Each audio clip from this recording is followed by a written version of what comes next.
Hola, te doy la bienvenida a un nuevo episodio y hoy quiero compartir contigo un tema muy especial que a mí me toca personalmente y es el español como lengua de herencia. La lengua de herencia es una lengua que ya estaba ahí, en casa, en la infancia, en los abuelos, en los recuerdos, pero que quizás no se domina del todo. Hace poco, un alumno mío de pronunciación me dijo algo que me tocó profundamente y me hizo pensar. Me dijo, siento que traiciono mis raíces por no hablar como debería. Quiero mejorar mi pronunciación para honrar mis raíces. Hay muchas personas que crecieron escuchando español, que lo entienden, lo reconocen, pero que por muchas razones no lo hablan con fluidez y quizás tienen un acento extranjero cuando hablan. Y eso puede ser muy doloroso también. Si me estás escuchando y te identificas con este tema, si el español es tu lengua de herencia, seguro que te va a interesar. Y si no eres hablante de herencia, pues quédate igual porque creo que este episodio te puede aportar algo también. Así que 1, 2, 3, empezamos.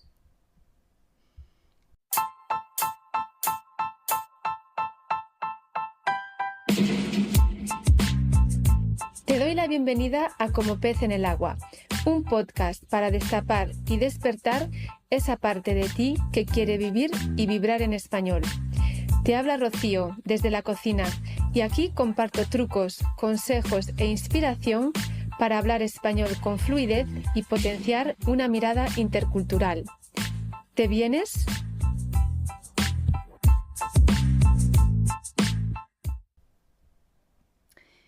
Bien, pues para empezar, ¿qué es una lengua de herencia?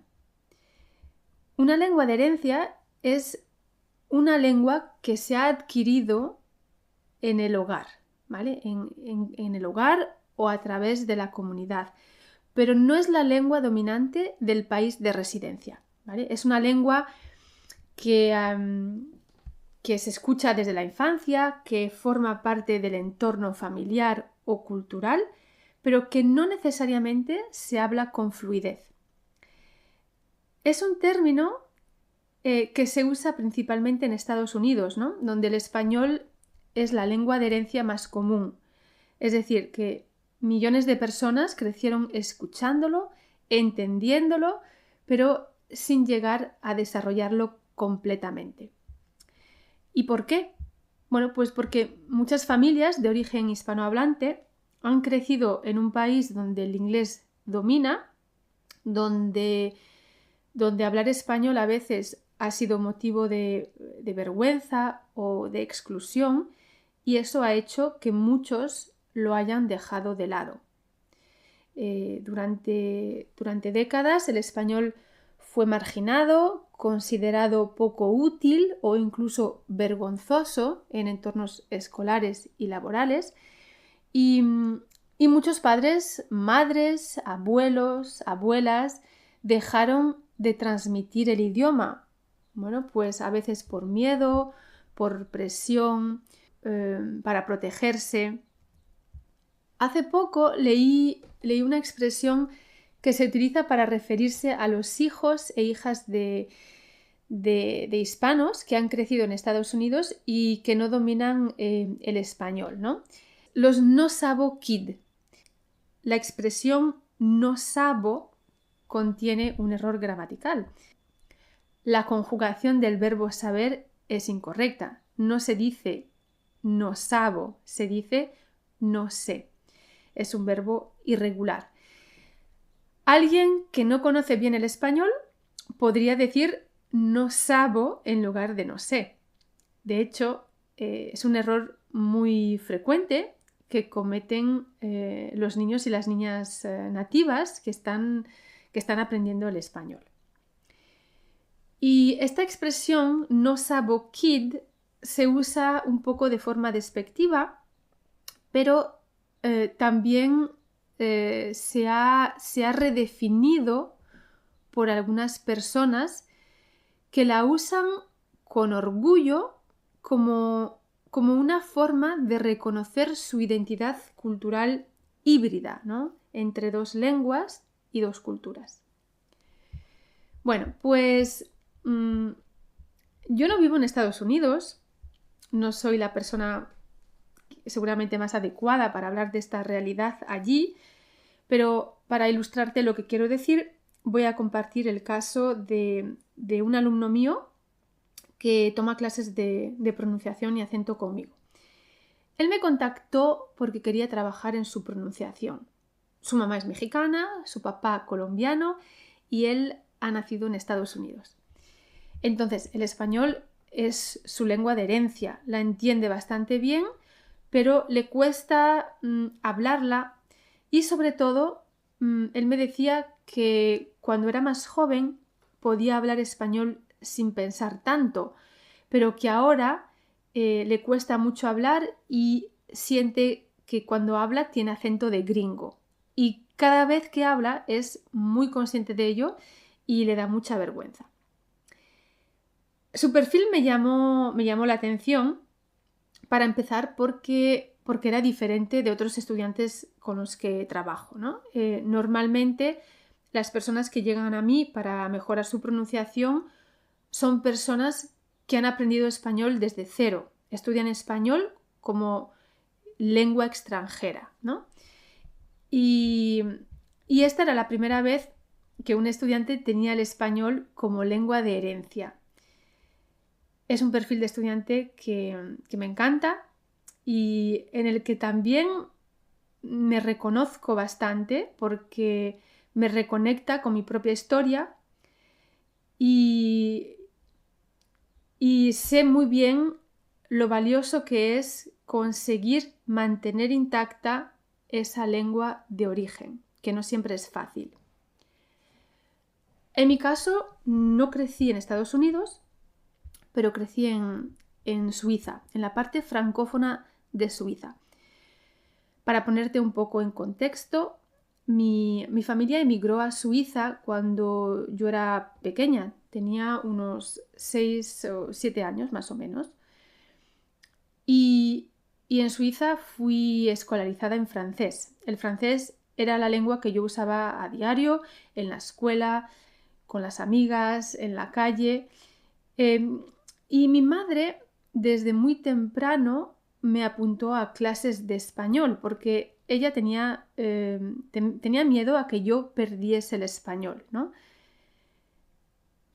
Estos cursos de español estaban organizados por el Ministerio de Educación Española y eran destinados a los hijos e hijas de hispanohablantes residentes en Suiza. Entonces, entre los 7 y los 18 años más o menos, mi madre me obligó a ir a clase de español. Y recuerdo que cada año yo le suplicaba para no ir a las clases de español.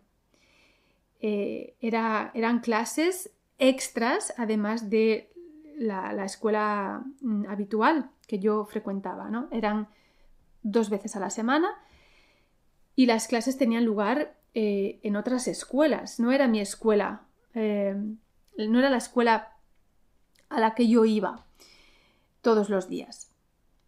Incluso recuerdo que de adolescente tenía que cruzar toda la ciudad para ir a clases de español. Hoy, con la perspectiva que tengo, lo veo todo muy diferente, claro. Estoy muy, pero que muy agradecida a mi madre que nunca aceptó que yo dejara las clases. Para ella no era negociable. Y gracias a su decisión durante todos esos años por obligarme a ir a las clases de español, hoy tengo un dominio del español que no hubiese tenido si no hubiera ido a esas clases extras. En Suiza, en aquellos tiempos, no se hablaba de lengua de herencia, ¿no? Sino que se decía simplemente pues lengua de origen o lengua materna. En todo caso, El español de herencia, el español que heredamos de nuestra familia, tiene una carga emocional muy fuerte, ¿no? Es una memoria emocional. Es la lengua que escuchaste en casa, en la infancia, la lengua de tu abuela.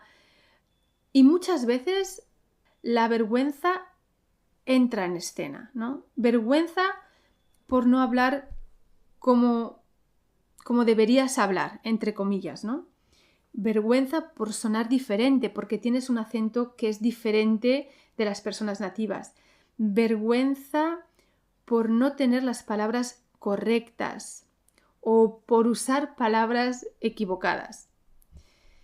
Y entiendo que muchos y muchas hablantes de herencia pueden sentir falta de confianza y muchas veces te dicen, puedo entender todo, pero me cuesta hablar, ¿no? O me da vergüenza hablar porque siento que no lo hago bien y tengo acento extranjero. O, como me decía mi estudiante, siento que traiciono mis raíces por no hablar como debería.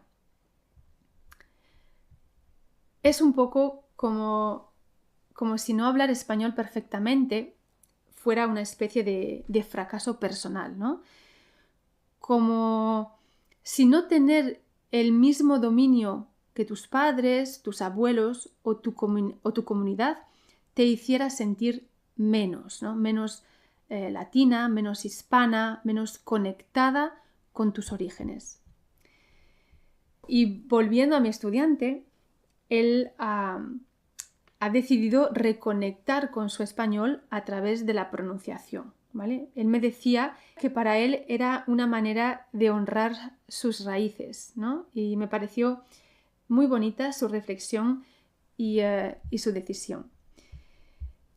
Entonces, para esas personas que tienen el español como lengua de herencia y que quieren mejorar su español, el trabajo de pronunciación es una opción muy válida que les permite reconectar con esas raíces y con esa cultura.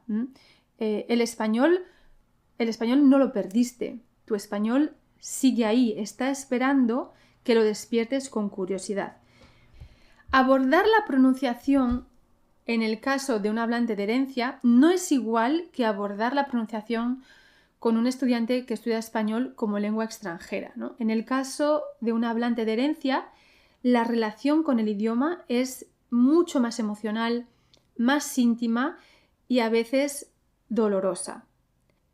Tener acento extranjero en tu lengua de herencia puede ser percibido como algo doloroso. Por eso hay que crear un espacio seguro, donde no haya juicio, ni presión, ni comparación con cómo deberías sonar, ¿no? Sí, claro que vamos a trabajar la articulación, la entonación, los sonidos, el ritmo, pero sobre todo vamos a trabajar la confianza, la reconciliación con tu acento y el placer de expresarte sin miedo. A diferencia de un estudiante de español como lengua extranjera, tú, si tienes el español como lengua de herencia, ya traes una memoria sonora, un vínculo familiar, una musicalidad interior. Eso ya lo tienes integrado. Y se trata de recuperar esa musicalidad y de reconectarte con ella, de hacerla tuya, sin vergüenza. Trabajar en tu pronunciación es una manera de decir, vale, esta lengua es mía, esta lengua me pertenece. Aunque tenga huecos, aunque tengas dudas, aunque no sea la misma que la de tus padres.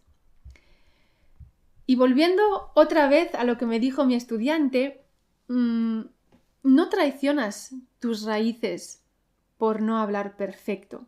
Al contrario, honras tus raíces cuando decides reconectar con ellas a tu ritmo y desde donde estás. Si el español es tu lengua de herencia y te has identificado con este episodio, me encantaría que me dejes tu comentario contándome tu experiencia. Muchas gracias por haberme escuchado y si crees que a alguien le puede interesar, comparte este episodio y así me ayudas a llegar a más gente. Un abrazo y hasta muy pronto.